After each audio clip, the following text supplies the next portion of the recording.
Two former American vessels carrying nearly 4,000 Jewish refugees arrive at the port of Haifa, Palestine. Jammed like cattle on the rusty craft, the fugitives end their bleak voyage, which began at a Black Sea port. And we went from Italy to Palestine.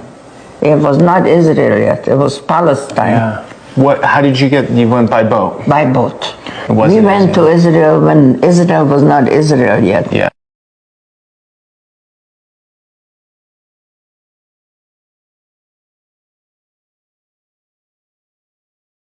Respuestas básicas a preguntas que tienes sobre Gaza e Israel, pero que te da miedo hacer. ¿Gaza es un país? Gaza no es un país. Se trata de una franja de tierra que Israel ha cerrado al mundo exterior desde los años 90. Más de 2 millones de palestinos están atrapados aquí. La mitad de ellos son niños e Israel no les deja salir. Así que cuando empiezan los bombardeos, no hay a dónde ir. Israel también controla todos los aspectos de la vida en Gaza. El agua, la electricidad, internet. En un momento dado, incluso prohibió las papas fritas. Entonces, ¿qué hicieron 2.3 millones de personas para verse obligadas a entrar a ella? ¿Cómo empezó esto? No se puede entender lo que está pasando si no se sabe cómo empezó todo. Volvamos a 1948, cuando más de 500.000 de palestinos fueron obligados violentamente a abandonar sus hogares para que pudiera crearse el Estado de Israel. Los palestinos llaman a esto la Nakba, o catástrofe. La mayoría de las familias de Gaza son refugiados. Algunos aún tienen las llaves de su casa e Israel nunca les ha permitido regresar. En 1967, Israel ocupó lo que quedaba de los territorios palestinos. Hoy ocupa Cisjordania, Jerusalén Este, los Altos de Golán y la Franja de Gaza. ¿Es un conflicto religioso? No se trata de musulmanes contra judíos. De hecho, ni siquiera es un conflicto. Es una ocupación dirigida por el Estado de Israel para obligar a los palestinos, mayoritariamente musulmanes y cristianos, a abandonar su patria. Este mapa de 1947 lo dice todo. Lo que empezó siendo tierra palestina ha sido brutalmente arrebatada durante años. Para mantener esta ocupación e impedir que los palestinos se resistan a ella, Israel asesina a hombres, mujeres y niños con regularidad. Basta con mirar estos recuentos históricos de muertes calculados por la ONU. Así que, en realidad, esta violenta ocupación de apartheid que roba a los palestinos su tierra y su libertad personal es lo que impulsa estos enfrentamientos, no la religión. Y aunque los combatientes han matado a civiles israelíes y tomado rehenes, la mayoría de los palestinos tienen muy pocas opciones para resistirse a la ocupación. Lo que es ilegal acá es la ocupación israelí en la ciudad oriental. Él es el doctor Meir Margalit, exconcejal del Ayuntamiento de Jerusalén, nacido en Argentina. En los 70 cofundó el Comité Israelí contra la demolición de casas palestinas. ¿Cuál es el objetivo de Israel con su política de asentamientos en Jerusalén Este? Si quieres que te lo responda en una sola palabra, israelizar, o tal vez judaizar, pero en el caso es lo mismo. La idea es israelizar la parte árabe de la ciudad de Jerusalén a través de una política doble, crear asentamientos hebreos en la parte oriental y haciéndole la vida imposible a los palestinos para que dejen la ciudad voluntariamente. Al menos 20.000 casas en Jerusalén Este, o sea, un tercio, tienen orden de demolición.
تخافوش من الله. الله مش للجميع. تبع مين هذا؟ الله. لا اسمع ليش تضغط؟ هذا الارض تبعك؟ تبعي. تبعك تبعي. اولادي 15 نفر ذكوره وصبيان، بنات واولاد، وما لهمش الا الله رزقتنا على هالزيتونات. يعني لما تاخذوهم وتحطوا فيهن دور، وين نروح احنا؟ وين نعيش؟ في دور نروح في قضيش منا. هذا الزيتوناتنا دارنا وهذا ما صحيش حدا يخبط فيه. خطر. استنى وين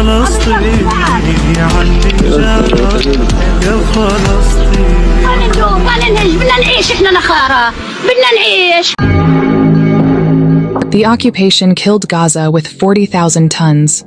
That killed people and exterminated any semblance of life. The strange sight in Gaza today is finding a house untouched by bombs and fire. And the familiar sight is a destroyed house, a bulldozed street, a mosque, a church, a school, a company, and a factory, all bombed by the occupation. This is how the scenes have changed in the devastated city. All sectors, health, environment, education, and industry, are affected by destruction and ruin. The matter appears to be a clear Israeli goal, and, indeed, deliberate. The city's beautiful and upscale neighborhoods, the seaside promenade, the parks, restaurants, hotels, markets, and commercial malls, are all destroyed. Added to this are the poor neighborhoods, already dilapidated, with narrow streets and small houses. Everyone is in the grip of the occupation, which it tightens with unleashing fire and destruction on the small city. Man employed by the Lumiere brothers filming at Jerusalem station provide the first moving pictures taken in Palestine. From now on, the camera is a recording eye, and what it records is this: a society much like that of Cairo, Damascus, or Beirut, in an Arab city much like any other.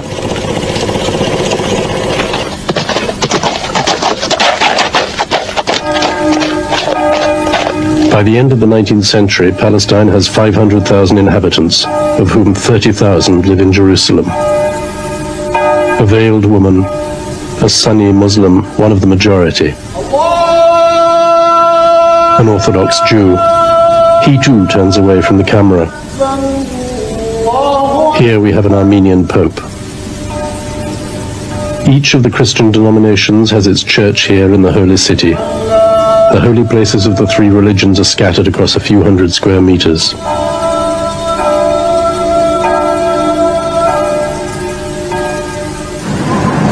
The Great Mosque is close to Christ's tomb. Further along, at the foot of the Wailing Wall, a Jew is reciting a prayer. He is wearing a Turkish tabush, and though he prays in Hebrew, his everyday language is Arabic. Jews form half the population of Jerusalem, but in the country as a whole, they make up less than 5% of the total. It is true, a big misconception that this is a conflict between Jews and Muslims, as if we're caught in the middle, because not only we're part of the Palestinian people, but we're part of the Palestinian movement for liberation. Like all Palestinians, we live under Israeli reality, Israeli oppression. Here in the West Bank, in Bethlehem, we live under the Israeli military occupation, where we suffer from restrictions of movements, very limited opportunities economically. Overall, the quality of life here is very difficult. This used to be the main road in Bethlehem. And then the wall cut really in the middle of the road. And what used to be one of the liveliest streets or roads in Bethlehem is now this dead area as a result. To us, Jesus was one of our own. We look at him as a Palestinian Jew. He was born here. And I think even if he's born today, he would be born on our side of the wall, because Jesus was born under the occupation, under the Roman Empire. At the end of your service, when you were praying, you prayed to God to end the occupation, didn't you? We pray for that every week. It's clear to me that God is not pleased with the occupation. God weeps over the situation of Palestinians. God weeps over the people who lose their lands. God weeps over the children who are killed every day. We need our Christian sisters and brothers to realize this and to help us.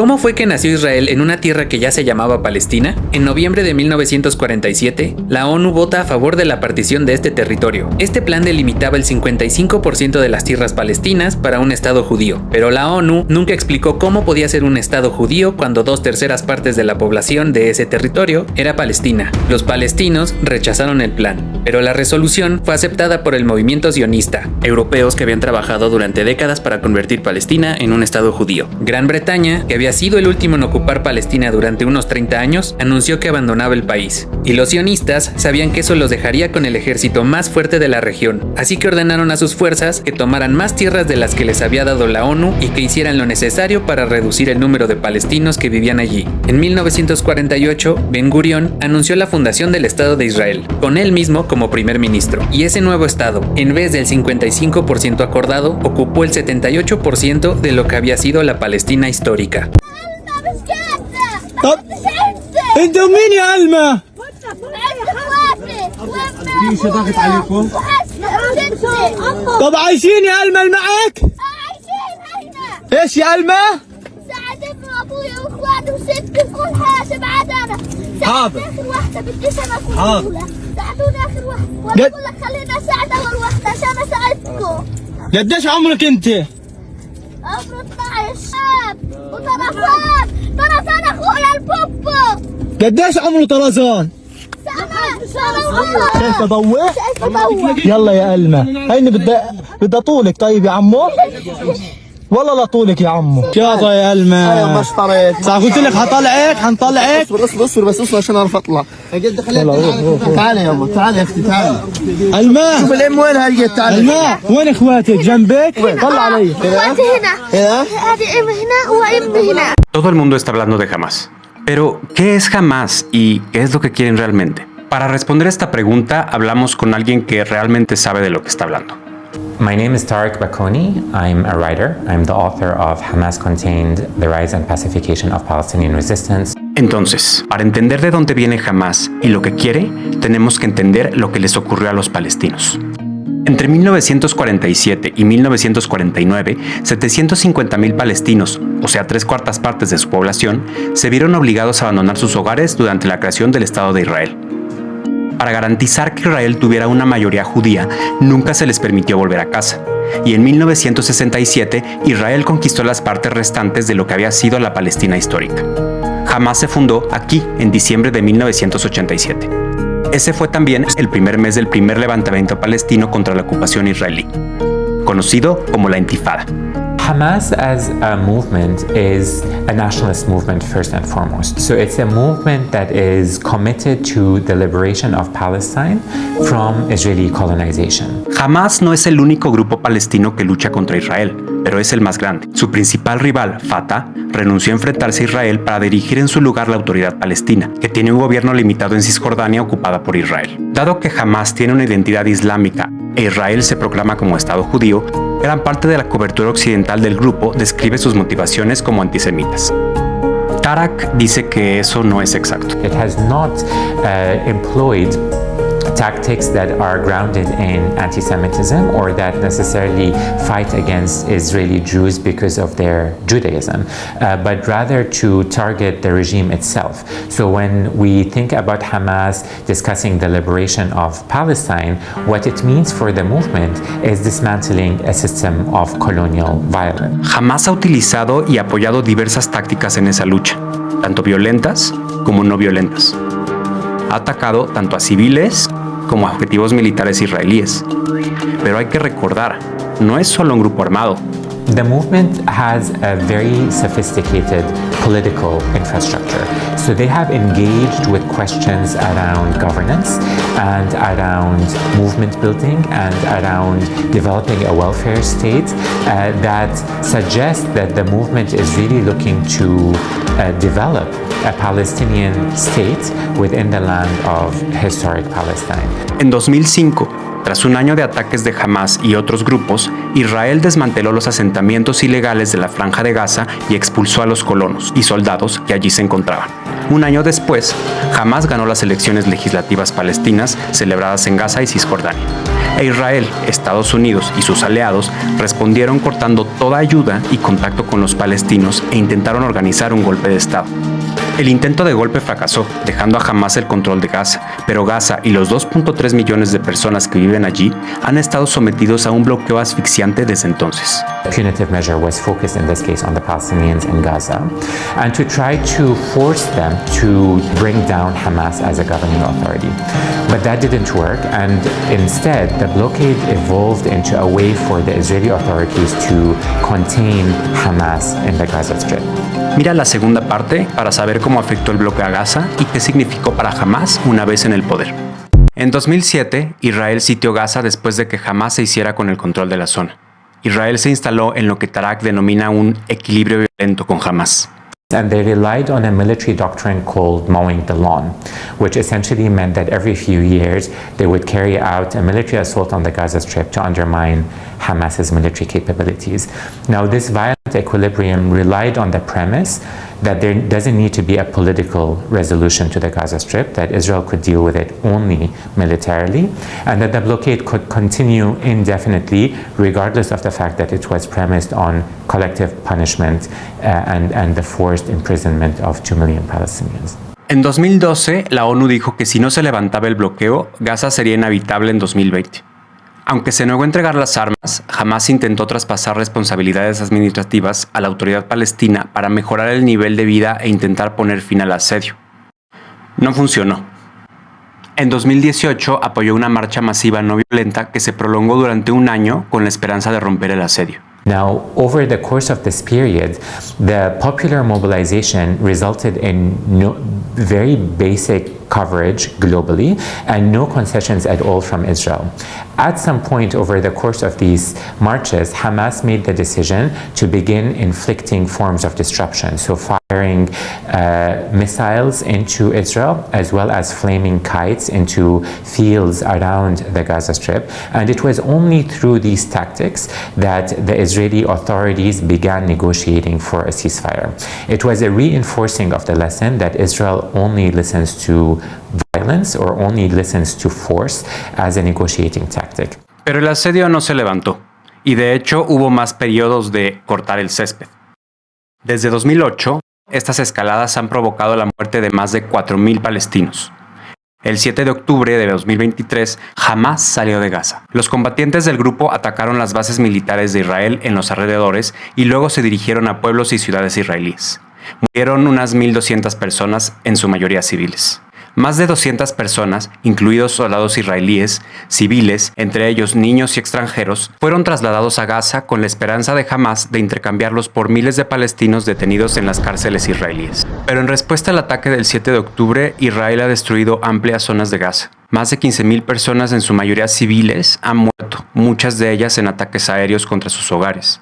Se les ha cortado el suministro de agua, alimentos y combustible. La gente pasa hambre y los hospitales sufren ataques. Israel dice que no parará hasta destruir a Hamás. El problema es que the Israeli aim of destroying Hamas is not really a position that is tenable, because more than anything else, the movement, Hamas, is an ideology. The commitment to liberation through armed struggle is not going to go anywhere as long as the Palestinian people exist.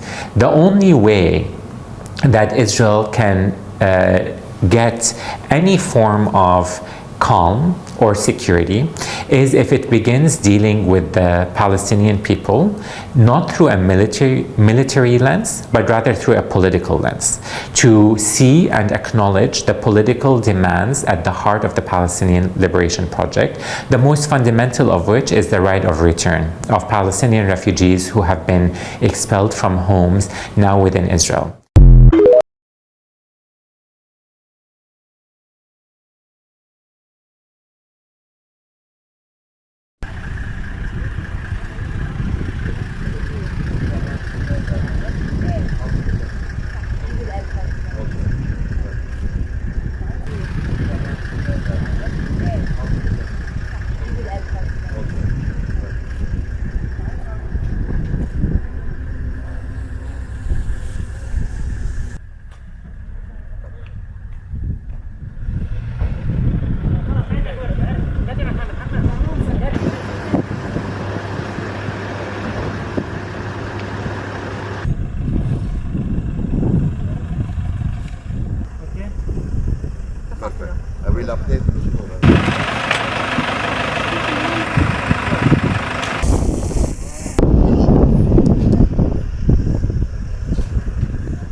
Sharon.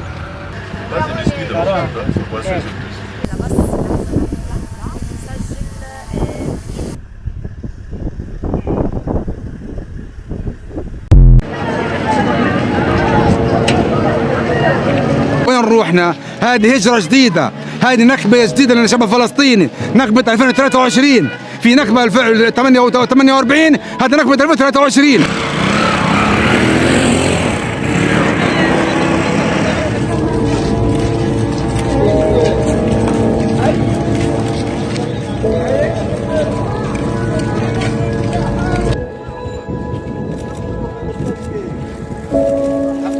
زي ما قلنا طلعنا على الجنوب فاحنا عارفين وين رايحين. احنا هنا طلعنا على الجنوب زي ما قالوا لنا، طالعين مش عارفين وين رايحين، نروح على مدارس، ننام في الشوارع، ننام عند الناس، العلم عند الله.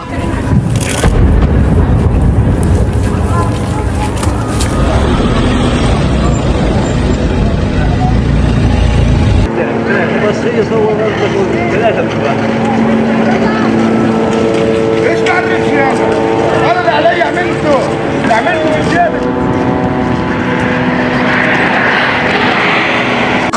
خوف دبابات على الجناب، ما شفنا جنود بس شفنا دبابات، رفعنا ايدينا وضلينا ماشيين يعني اسراب كنا ومعنا رايات بيضة، بس صح خوف، بس الحمد لله رب العالمين مرقنا يعني.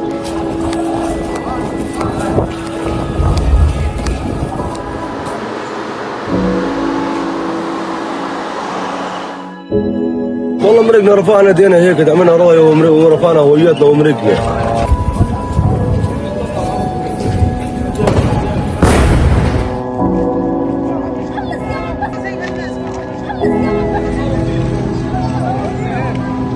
We're still in Gaza. We not go to leave our country. السلام عليكم، جمعة مباركة. زي ما انتم شايفين خلصت الهدنة ورجعت الحرب قوية وعنيفة، وما صدقوا اليهود. أول ما صار إعلان إنه خلصت الهدنة بدوا يقصفوا، ما وقفوا لحظة عن القصف. واصحين على صوت الصواريخ وارتعبنا كلنا هيك، التمنا على بعض. سامعين صوت الحربي؟ هيو قاعد بدور فوق روسنا، وزي هيك حال كل قطاع غزة. فدعواتكم إنه ما ترجعش الحرب، هي ضربة جامدة هذه. دعواتكم إنه ما ترجع الحرب إن شاء الله، ونضلنا عايشين بإذن الله. والسلام عليكم. ايش صار معاكم؟ ايش صار معاكم يا جماعة؟ لما شو هذا صاروا عندي. طيب. يعني شرح نت واشياء يعني في تحت الغد. لسه في شرح نت تحت اشياء. في حالة وكل.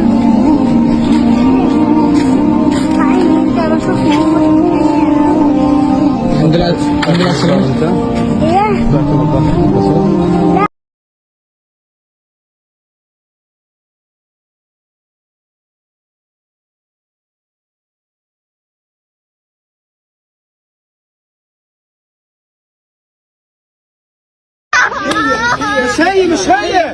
مش هي واحدة من الثلاث. هي والله هي. أنا بعرفها مش عارفة هي. ليش ربنا أخذها مني؟ ليش أخذها مني يا الله؟ والله ما بقدر أعيش بسعودية يما. يما ليه يما. أنا اللي برجع هي؟ فرجوني اياها. انا فرجيني اياها. شوف احمد هذا. حد يروح يشوف احمد اخويا. ليش يا رب؟ شو معايشة بس ابني واختي. ما لقيتوش غيرهم. عشان ربي كويسين راحوا. بس عشان ربي كويسين. يا رب ما اقدرش اعيش بدونها يا ربي. يا ريتك اخذني معها. شهداء يا رب. بعرف انهم مش حاجة. ما اكتفوش موتوا ستي وموتوا سيدي وموتوا عمتي واولادي وابني واختي. شهداء بالجنة. بعرف انهم شهداء. بس انا مش قادرة. انا بيرحمونا وانا قاعد اسوي لكم.